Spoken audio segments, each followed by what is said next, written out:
Hi everyone, I'm Jackie, and today I'm going to see how accurate my October SAT predictions were and what actually came up on the October SAT exam. Okay, so let's see. First prediction. I predicted this. Okay, so and now you will see the prediction video, how I solved it, and then afterwards you will see the exam question, and this will happen for the remainder of the video. Prediction, then actual exam question. Okay? Hope you guys enjoy it. Enjoy. And here I have for the function f, for each increase in the value of x by c, where c is a positive constant, the value of f of x increases by a factor of 27.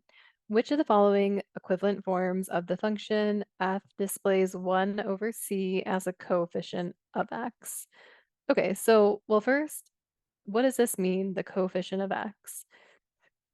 Just looking at this, just to show, like, what this would be, oops, too big, but well, I'll put in pink then.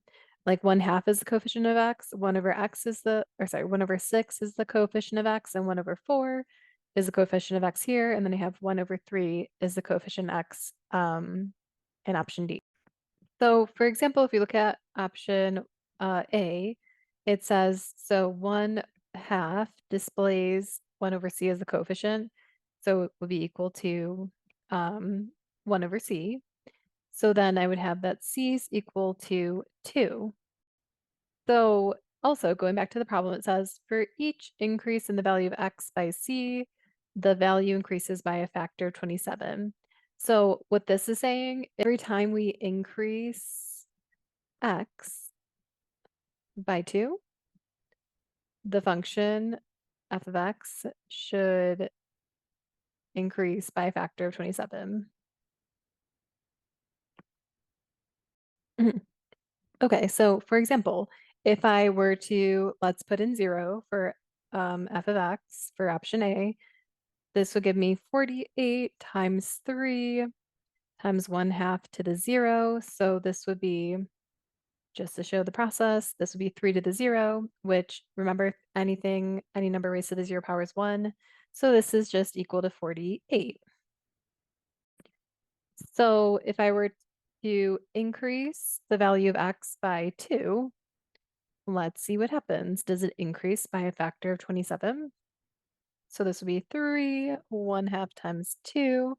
So this just becomes basically 48 times 3, because right, this just becomes, just to show, is 3 to the first power. So I can see that this is just increasing from 48. I'm increasing by a factor of 3. I want it to increase by a factor of 27. So I know that option A is not viable. Okay, so now let's check for option B. So for B, I have the coefficient on x is 1 over 6, and that's equal to 1 over c. So I get that c is equal to 6. So for every time we increase x by 6, the function should increase by 27. Okay, so let's see if that's true. Again, for option B, I'm going to plug in f of 0. So this would be 48 by 3 cubed, 1 over 6, and then we put in the 0. So this becomes 0, 0 gets distributed here. So basically, this just is 48. Okay, no problem. Now I'm going to increase it by 6. Why am I increasing it by 6? Because every time we increase x by 6, the function should increase by 27. So I'm seeing if that's true. So here I would have 3 cubed, 1 over 6, multiplied by 6. Here I can see the 6's cancel, so it's just, oh my goodness, 48 times 27. So this is indeed increasing by a factor of 27. However, just to make sure that I'm correct and this isn't some some fluke, I'm going to see again. So now I'm going to increase it by another 6. So now I'm going to put 12, because remember, for every time we increase x by 6, I want the function to increase by a factor of 27. Okay, so again, so I'd have 48 3 cubed, 1/6 being multiplied by 12 this time. So this becomes over 2. 12 divided by 6 is 2. And then it becomes raised here. So this will become 48 multiplied by 3, like 27 squared. But in any case, I can see this is just going to be 27 times 27. So it is indeed increasing by a factor of 27. And I have my answer. Wasn't that amazing? Okay, continuing our journey. And this is what was actually on one of the October SAT exams. So it says for the function f, for each increase in the value of x by c, where c is a positive constant, the value of f of x increases by a factor of 27. Which of the following equivalent forms of the function f displays one of c as the coefficient of x? So remember, coefficient in front of x, this would be 1/2 for option A. For option B, it would be 1/6. For option C, it's 1/4 is the coefficient. And let's see, here 1/3 would be the coefficient in front of x in option D. And remember, the problem does say that it's the function f of x displays 1/c. So I would say, for example, just like I did in my prediction resolution, that 1/2 is equal to 1/c, and therefore c is equal to 2. The function says for each increase in the value of x by c, where c is a positive constant, the f of x increases by a factor of 27. So basically for option A, for every time I increase x by 2, the function should increase by a factor of 27. And then I can see what the option is, but let's just walk through. So for example, option A, just like I did in prediction video, I would put, let's try when x is equal to 0. That would be 73, 3 times 1/2 times 0. This would be 0, everything. Anything raised to the 0 power is just 1, so this would equal 73. Then if I increase it again by 2, because for each increase of 2, the function should increase by a factor of 27. So next, increasing it by 2, making x equal to 2. So then that would be 73 times 3 times 1/2 times 2. I can see this is only going to increase by a factor of 3. It is not increasing by a factor of 27. Therefore, A would not be our option. So same thing with B. So the coefficient in front of x is 1/6. That's equal to 1/c. So I know that c is equivalent to 6, which means that for each increase of x by 6, the factor should increase by, the function should increase by a factor of 27. So again, if I do, 73 times 3/3, 1/6 over 0, this would become 0. Here, 0. So now I would also just do and to be clear, this would be, this is 0, 0 gets distributed here, so everything would just be 73. So now I need to try for the making x increase to 6. So this would be 1/6. My x is 6. This cancels, and I can see because 3 cubed, it's 27. So therefore, this is going to increase by a factor of 27 for each increase of x, which is for each increase of x, which is 6. Okay, so it was very, very similar to my SAT prediction.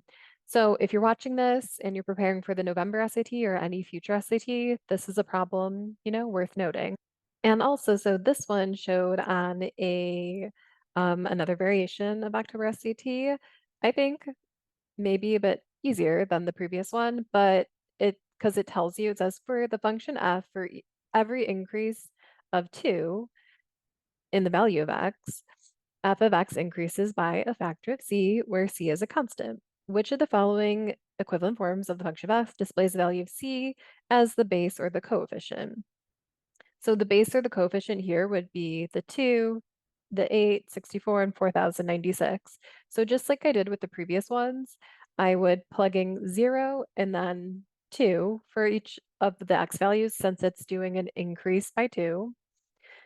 Okay, so well, just to show 26 multiplied by 2, 6 to the 0, this would be 0. Anything raised to the 0 would just be 26 times 1. And that's going to be true for all the cases when I plug in 0. So then I'm going to see which one when I plug in. So now 2, this is going to be increased by a really large number. It becomes 26, 2 to the 12th power. That is, let's see. It is 4096. And I can see this would not be increasing by 2, it's increasing by 4096. So I can eliminate option A.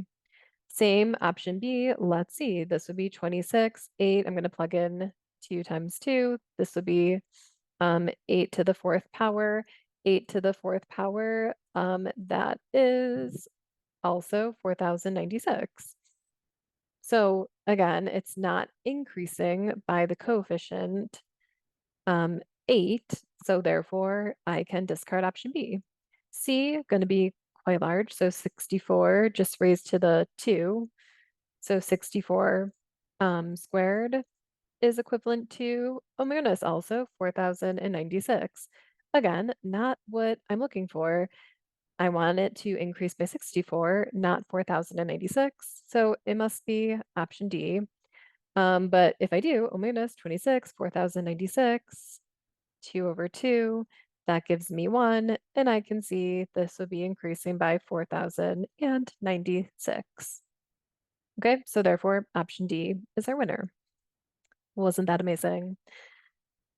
Okay, so next prediction. Oh my goodness, I also predicted this. Negative 5x plus 15rx equals 135. In the given equation, r is constant. The equation is no solution. What is the value of r? Um, okay, so my prediction, cue prediction video. Um, Next we have parallel lines. I think everyone should know parallel lines. They're on every exam. Make sure you know these. I'm just going to show a couple of hard ones. First, it says in the given equation, r is constant. The equation has no solution. What is the value of r? So remember, if you see no solution always means that the lines are parallel. And remember that parallel lines have the same slope. Okay, so you might be thinking, oh my goodness, but they don't give me two equations. Doesn't matter. Think about y equals mx plus b. It's always the coefficient in front of x that is indicating the slope. So looking at negative 5x plus 15rx equals 135. Let's move the other 5x to the other side. So here, and then I would say that parallel lines have the same slope, different y-intercepts, but same slope. So 15r is equal to 5. So I'd say 15r is equal to 5.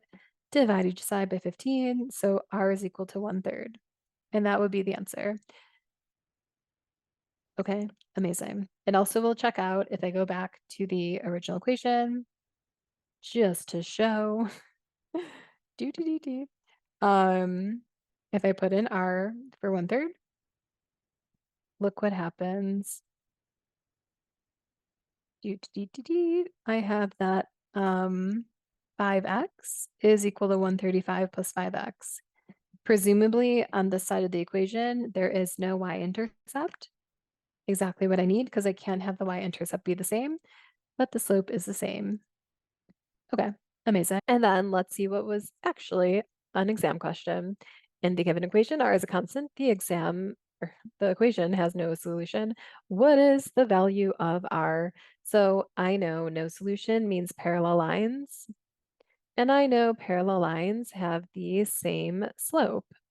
So just like I did in the previous question, I would do 6rx is equal to 54 plus 3x, knowing that this is y equals mx plus b format, that this would correlate to the m, the slope, and 6r would correlate to the m value. So r would be equal to 3/6. which reduces to 1/2, and that would be our amazing answer.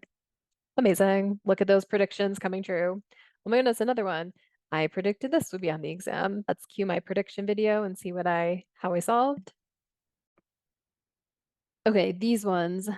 Um, Probably if you've been practicing SAT a lot or if you watch my other videos, you've seen similar questions to this. However, this is super common, popular. I think it could come up again on the exam, so worth knowing.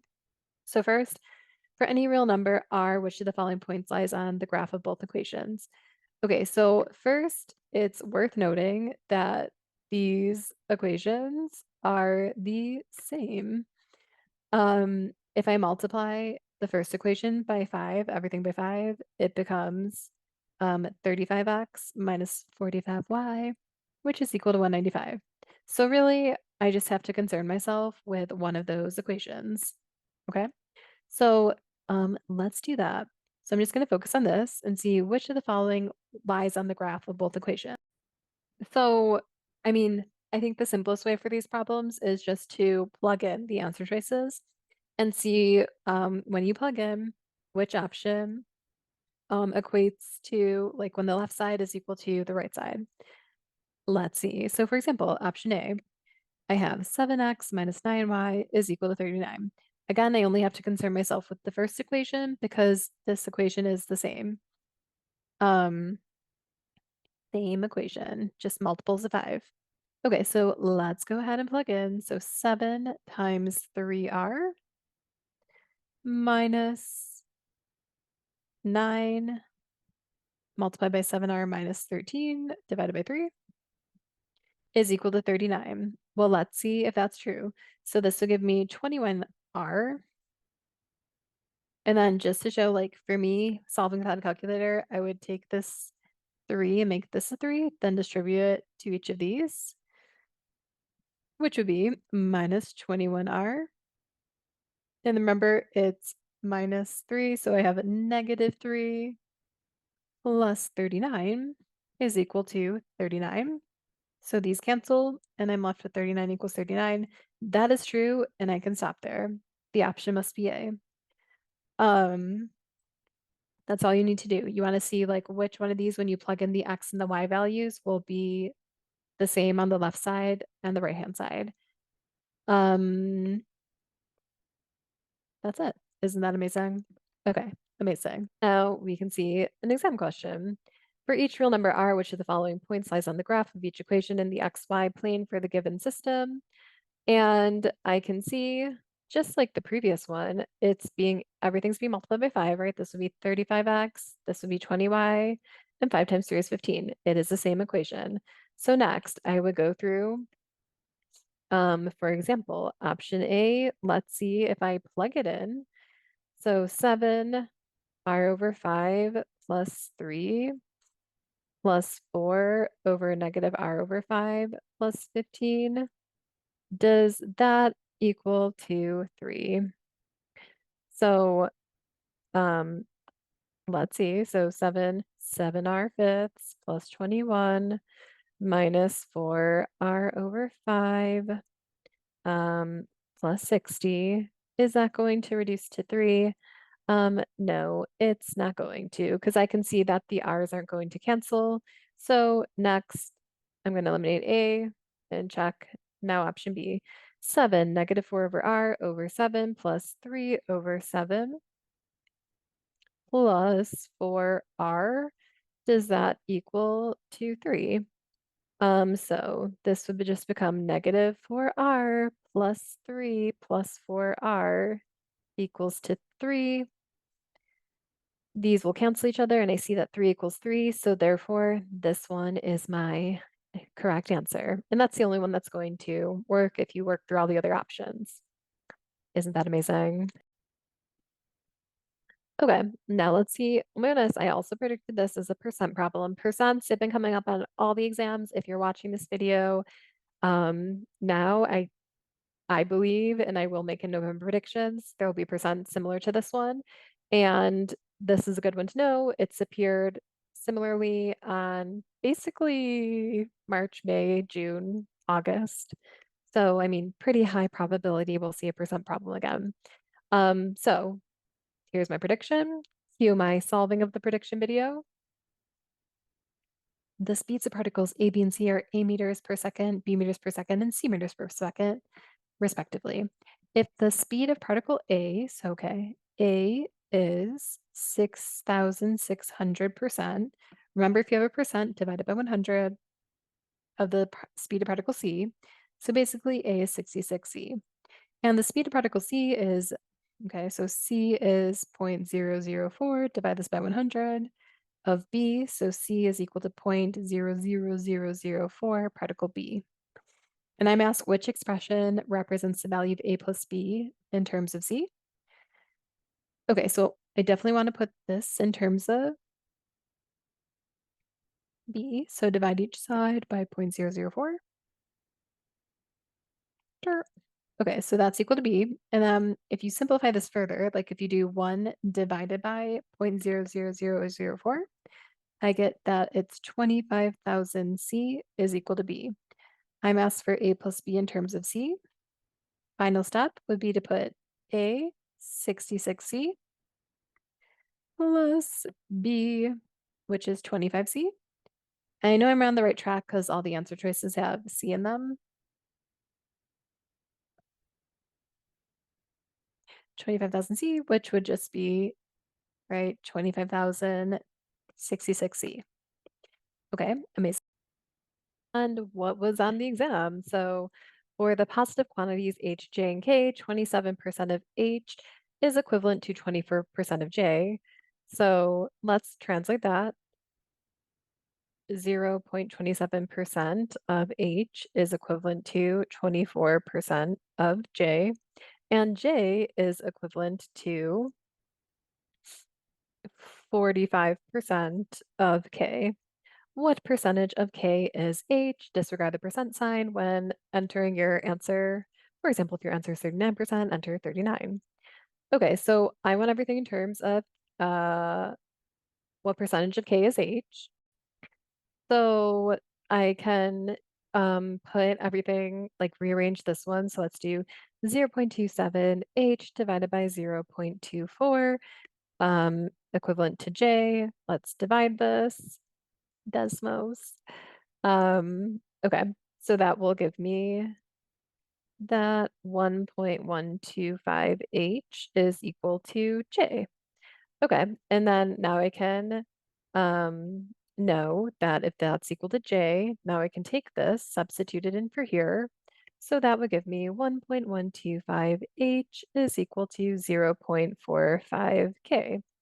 And I want everything, put it to solve for H in terms of K. So I'm going to divide everything here. So 0.45 K divided by 1.125. And that will simplify that H is equivalent to 0.4 K. And if I want to convert that into percentage, I know that H is AK, 40% of K. So therefore the answer would be 40%. Well, 40%, but I would just write in 40. So you see, very similar to my prediction, it's just all about creating the equations, rearranging them accordingly to answer the question. All right, next up, my prediction was this. Cue my prediction video. So this one here, I've also seen very similar ones on Blue Book exam 5 or 6. Some students reported that they had this question, very similar, on the exam. So the function f is defined by f of x equals ax squared plus bx plus c, where a, b, and c are constants. The graph of y equals f of x in the xy plane passes through the points 9, 0 and negative 2, 0. If a is an integer greater than 1, which of the following could be the value of a plus b? Okay, so here I can see that y equals 0. These are the x-intercepts of the parabola. So to solve this, I can use the formula for roots. Remember, roots formula, it's ax minus root 1 multiplied by x minus root 2. So in this case, it'd be ax minus 9 and x plus 2. Why is it opposite signs? Because x minus 9 equals 0, x equals 9, x minus x plus 2 equals 0, and x equals negative 2. So that's why I put the opposite signs of what we see in the output. Next, I will expand the bracket. So that gives me x squared minus 7x minus 18. Final step is to distribute the a to everything to put it into standard form. So I have ax squared minus 7ax minus 18a. And then I'm asked for could be the value of a plus b. I know a equals a, b is equal to negative 7a, and c is equal to negative 18a. How do I know that? This is ax squared plus bx plus c. So a plus b would be equal to a minus 7a, which is equal to negative 6a. Okay, so that's the value. That's probably why c is there to serve as a trap. But important, it says that if a is an integer greater than 1, what's the next integer greater than 1? 2. So it's possible that a is equal to 2 and negative 6 is equal to negative 12.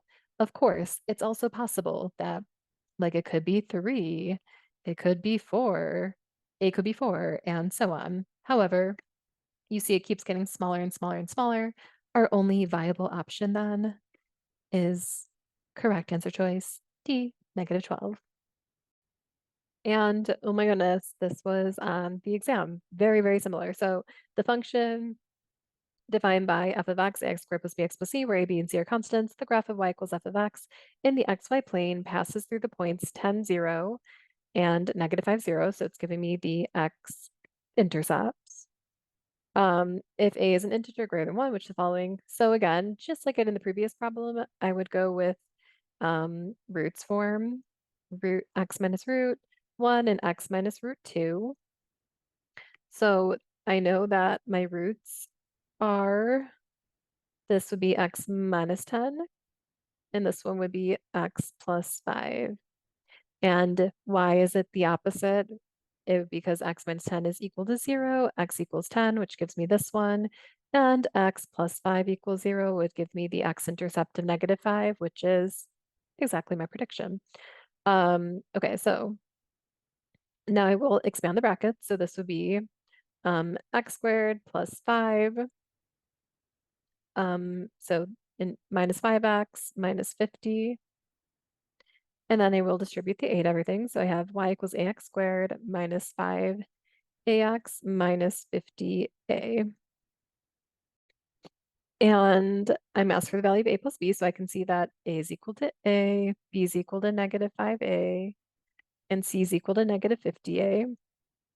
And then I know a plus b would just be a minus, so a plus negative 5a. So that's going to be equal to negative 4a. There's our trap answer. However, it tells me that a is an integer greater than 1. If a is an integer greater than 1, the next integer greater than 1, it is 2. So I can put in 2 for a, and that would be negative 8. So negative 8 would be possible. I could also put in 3, negative 4 times 3, that's negative 12. Not an option, but I can see it keeps getting smaller and smaller and smaller. And the only option that works would be negative 8. Oh my goodness, so amazing. Okay, so I made a prediction about a right square pyramid. Cue my prediction video. A right square pyramid has a total surface area of 36,864 square inches, and the combined surface area of the 4 lateral faces of the pyramid is 20,480 square inches. What is the height in inches of this pyramid? Okay. Okay. I just drew this out to give us a little better visual, but important that it does tell us that it's a right square pyramid, which means that the base is a square. Okay, so this is what it looks like in 3D. And imagine if you were to fold out all the sides, the lateral faces of the pyramid, it would look like this. Okay, so it says it has a total surface area of 36,864 inches. Okay, so if I want to calculate the total surface area, that would just be like the total surface area. Let me write. So total surface area would be equal to the area of the base, so the total square base here, area of square base, and then it would plus the area of these four lateral faces. Triangular faces. Okay, so I know the total surface area, it's 36,864. I don't know the area of the square base. That's what I'm going to solve for.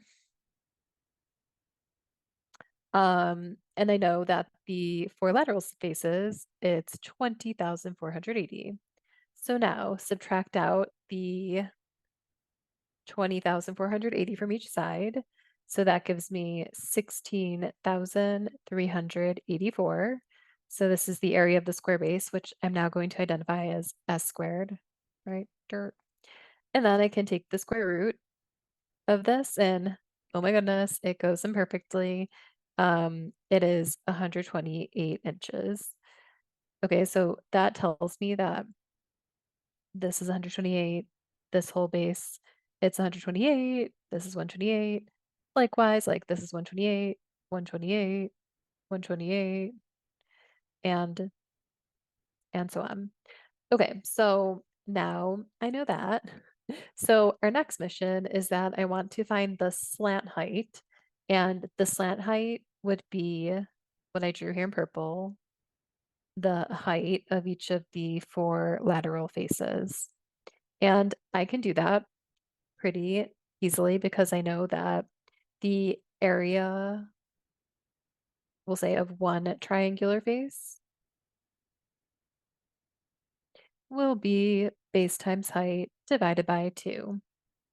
And I have the um, knowledge of the four triangular lateral faces. So if I wanted to get the area of one triangular um, face, I would do 20,480 divided by 4.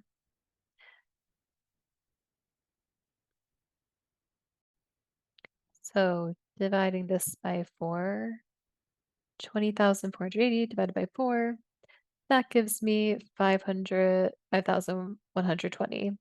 So that's the total area of just one of these triangular faces. And then I can be like, okay, so base times height. The base, it's 128. Height is what I'm solving for.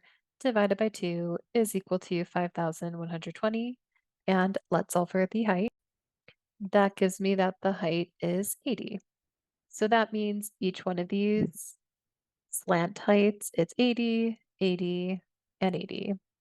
Okay. And I want to get the overall height of the pyramid. Okay, so now let's look here. I know that this is 80. The height that I want to get, this would come out from here. So comes down to the center. And here would be the other side of the triangle. And as you can see, I've just created a right triangle. So final step is to do Pythagorean theorem. So this would be 128 divided by 2, 64. And I know this, the slant height, becomes the hypotenuse of this triangle. And then final step, I'm going to say like height squared plus 64 squared is equal to hypotenuse 80 squared. And let's see, 64 times 64. So height squared plus 4896 is equal to 6,400. Subtract out the 4096 from each side. Height squared is equal to 2304. Take the square root, and that will give me the height. So height is equal to 48. And that correlates to option A. Okay, so here it was an exam question. It's not precisely the same, but we can see there's a right square pyramid. And I think if you would have watched my prediction video and you saw how I solved it, it would really help you solve this problem. So just to show very similar, a right square pyramid has a height of 9 centimeters. The length in centimeters of one of the pyramid space is 1/3 times the height of the pyramid. What is the volume in centimeters cubed of the pyramid? So let me just draw out a visual here. Voila, here it is. Okay, so it tells me that this is, remember the height, it's 9. Slant height, like we saw in my predicted video, is unrelated to this problem, but this would be the slant height. Okay, so that's 9 centimeters, and it says that one edge of the pyramid space is 1/3 times the height. So 1/3 times the height. I know that each edge or base, it is 3. And since it's a right square pyramid, the base is 3 all around. And then I'm asked just for the volume. And volume that is given to you on the formula sheet, which 1/3 length times width times height. But so here, since our um we have a right square pyramid, the length and the width are actually the same. So we can just say this is side squared, so the area of the square. So that would just be 1/3 3 times 3, and we know our height is 9. I'm going to cancel into the threes here, so this would just be volume is equal to 27. And that would be the answer. I think it was actually an easier question than the one I provided in the predictions videos, but having that knowledge of the right square pyramid, I think could be helpful. And then to show another one that came up, different because this one talks about a right triangular pyramid, has exactly 6 edges, and then each of these edges is 96 centimeters long. If the surface area of the pyramid is k root 3 square centimeters, was the value of k? So let me draw out a right triangular pyramid. So I drew it out so you didn't have to see how long I took to draw.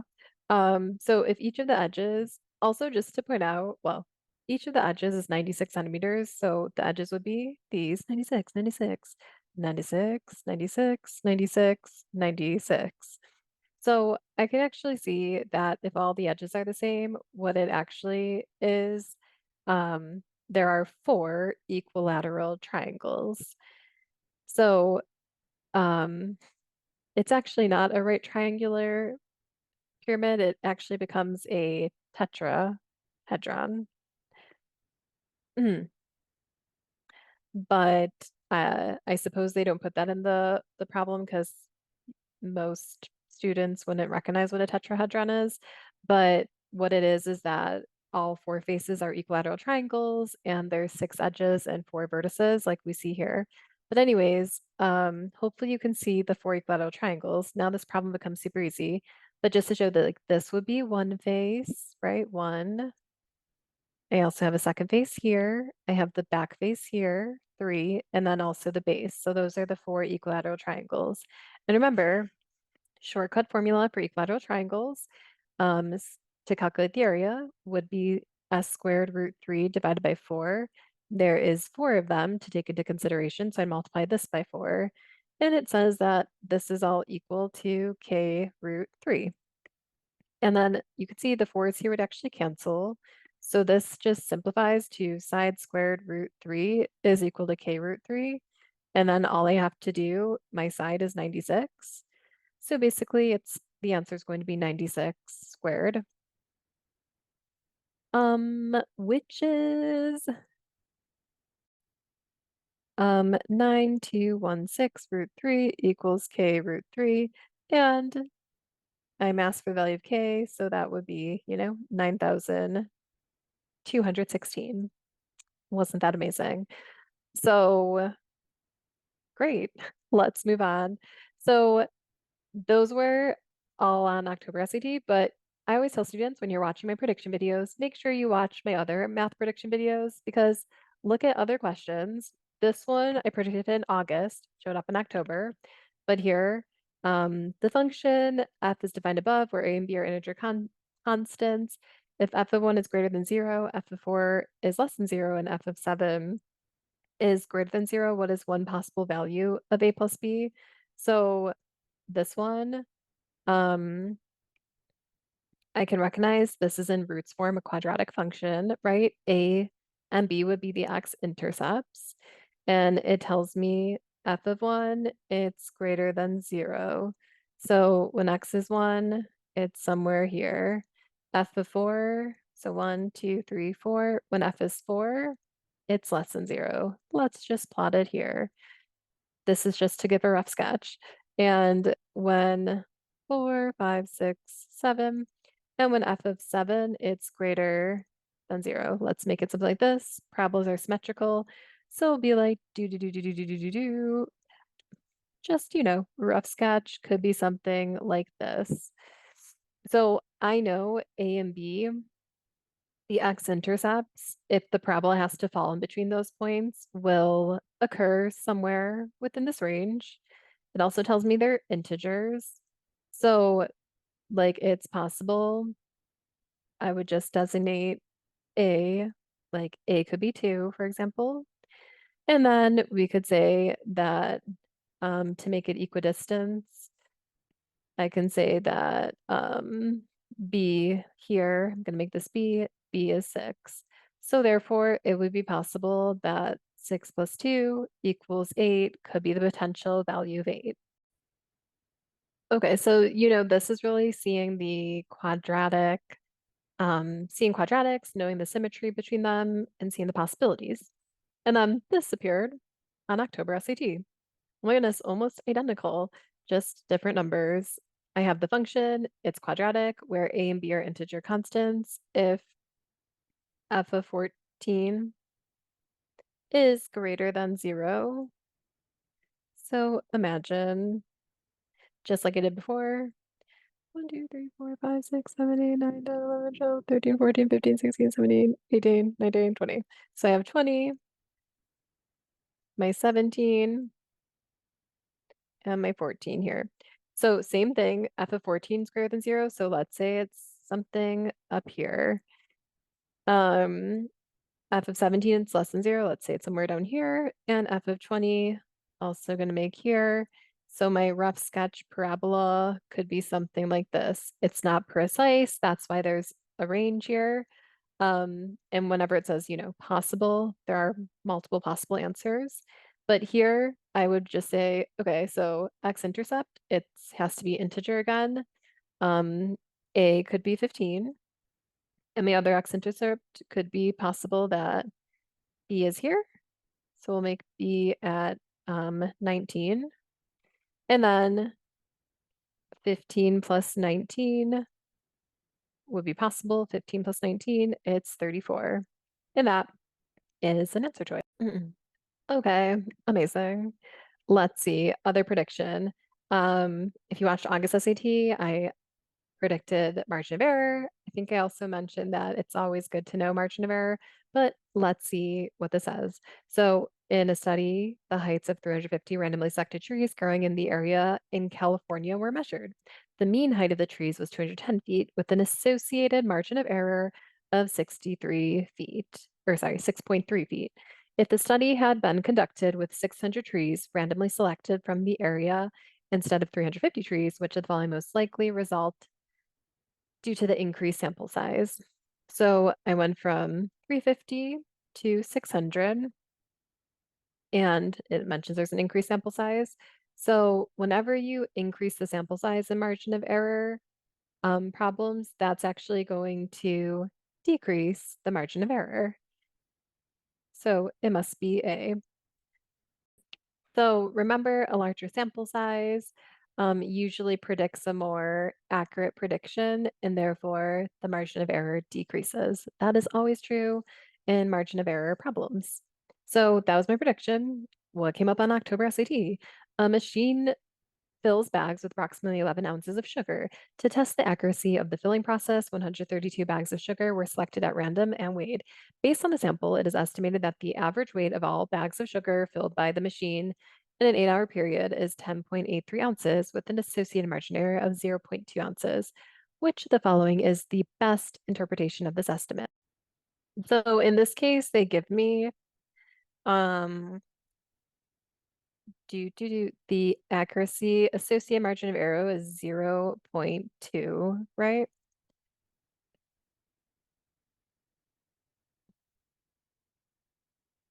Okay, so we can see then that the associated margin of error would be you take the estimated average weight, which in this case it was 10.83 ounces, and then I would add the margin of error. So we have a plus 0.2, which would be 20 more, so 11.03. Or we have 10.83 minus 0.2, which would be 10.63. So that just means that the true average weight put it is estimated to be between 10.63 ounces and 11.3 ounces. So plausible values for the average weight of all bags of sugar filled by the machine are between, oh my goodness, my estimated values that I put here. Oh my goodness, isn't that amazing? But so the possible values for the average weight by the machine are less than, no, they won't be less than, they should be between the range that I put above. The average weight of all bags of sugar filled by the machine is greater than 10.98 ounces. Well, although 10.98 is within the range of 10.63 and 11.03, it doesn't represent the full range because it needs to be between, like, it could be, well, I'll just put could be less than 10.98. So no, and the average rate of all bags of sugar filled by the machine is less than 10.98. Again, very similar to C. It's possible that it is greater than 10.98 ounces. Okay, so therefore, A accurately describes our range of possible values for the average weight based on our associated margin of error. Amazing. Okay. Oh, this was from May SAT prediction. The perimeter of an isosceles right triangle is 26 plus 26 root 2 inches. What is the length of the hypotenuse? Okay, so isosceles right triangle, that is the 45, 45, 90, and it is always x root 2. And so I know 2x plus, oops, x root 2 is equal to 26 plus 26 root 2. So you see, if you watch my May prediction, I prefer to solve this algebraically. You could also alternatively test the answer choices and see which one could produce this perimeter, but I like to be more precise. So here I could factor out the x root 2, and then this would be root 2 plus 1 in parentheses, because you see this would become, this is 2x, and this would become x root 2. Likewise, on the other side, I can do the same, but take out 26, and it would be root 2 plus 1, 26 root 2, and this is 26. Now we can divide each side by root 2 plus 1, divide each side by root 2 plus 1. These cancel amazingly, and I get x root 2 is equal to 26. X root 2 is the hypotenuse, it's 26, so I have my answer directly. Amazing. Alternatively, I suppose you could plug in each of the answer choices, because this would be 13 root 2, 13 root 2 is x. And if you do 13 root 2 times root 2, that gives you 13 times 2, so 26. 13 root 2 plus 13 root 2 plus 26 gives you this as well. But just to be more precise, is to solve algebraically and factor. Oh, let's see what appeared on October SAT. Oh my goodness. The perimeter of an isosceles right triangle is 18 plus 18 root 2 inches. So same thing, right? X root 2, 45, 45, 90. And I know, right? So 2x plus x root 2 is equal to 18 plus 18 root 2. I can factor out the x root 2 just like I did previously, root 2 plus 1. This would be the same, 18 root 2 plus 1. It's the same. Divide root 2 plus 1, root 2 plus 1, dirt, dirt. And I see x root 2 is indeed equal to 18, right? And that's the hypotenuse. So therefore C. Very, I mean, almost identical to my prediction videos. Crazy. Okay, final one for this video. Here, this was on June SAT. The composition of an animal is defined as the muscles, bones, and fat of the animal. A scientist studied the composition of one young swamp buffalo and determined the buffalo had 133 kilograms of muscle, which made up approximately 65.9% of its composition. So 133 is equal to 0.659 of its, T for total composition. So I'm going to solve for what the total composition is exactly 659. So like around 201.82 is the total composition. And then it says of the remaining composition of this buffalo, approximately 46.2% was bone and the remainder was fat. Okay, so of the remaining, so I would have 201.82 total minus the 133, which is taken up by the muscle. That's equal to 60.82 approximately. That is of the remaining composition, 46.2. So I'm going to take this, multiply by 462 was bone, 0.462. And I get that this is 31.795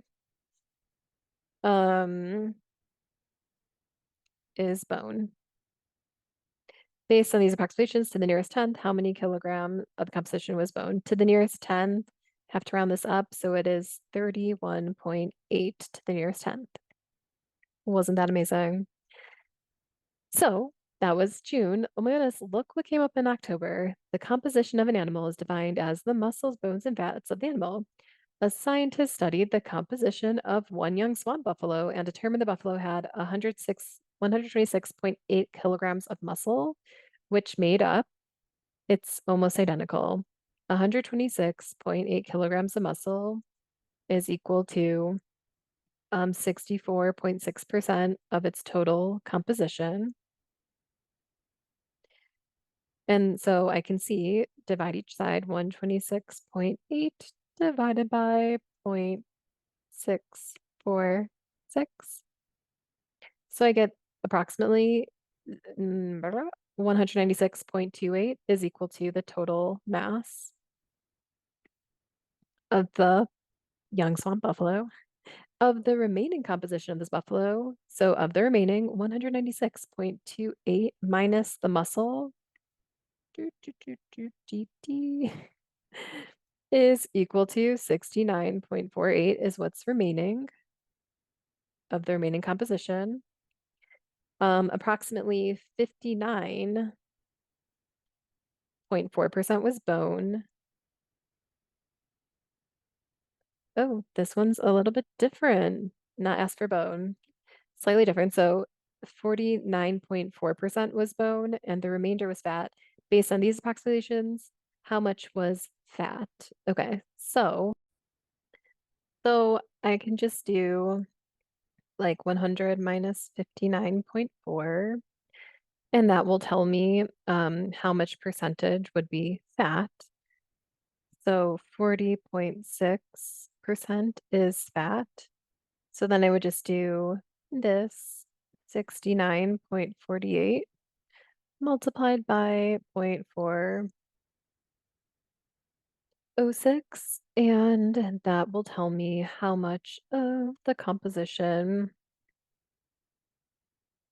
was fat. So 28.2, like oh 08, but to the nearest tenth, it would just be 28.2. Okay, so those were my actual predictions that have come true on official SAT exams. So Always watch my prediction videos is the main takeaway. And stay tuned for more amazing SAT questions and content. If you like the video, like, rate, subscribe. It's amazing and helpful when you do that. And I will see you in the next video. Thank you so much for watching. Bye, guys.